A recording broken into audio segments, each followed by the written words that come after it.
Ijtimoiy tarmoqlarda demak aritmiya bo'yicha video chiqargan paytimiz ba'zi bir videolarni kommentariyasida aritmiya o'zi nima degani deb ko'pincha demak savollar kelib tushadi.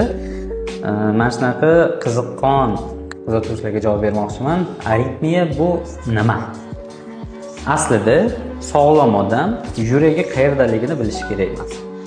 Demak, yurak qayerdaligini bilmasa, yurak urishi bo'yicha, yurakdagi og'riqlar bo'yicha hech narsa bemorni bezovta qilish kerak emas.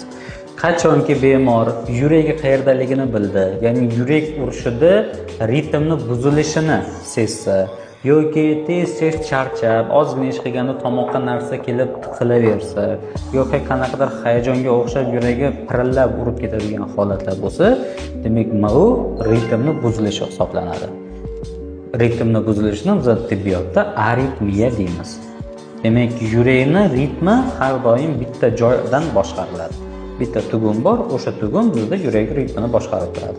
O'sha tugunni ishini boshqa bir o'choqlar buzadigan bo'lsa, demak, biz uni ritmini buzgan hisoblanamiz. Shuning natijada yuragimiz noritmik urishni boshlaydi. Bu narsa bemorda har xil shikoyatlar bilan namoyon bo'ladi. Kimdir aritmiyani, ya'ni yurak noto'g'ri urishni sezsa, kimdir umuman uni sezmaydi. U chaqirgan shikoyatlar, ya'ni nafas siqishi, tomoqqa nimadir toshga o'xshagan narsa tiqilishi yoki birdaniga hayajonlanib ketish kabi shikoyatlarni bildirishadi.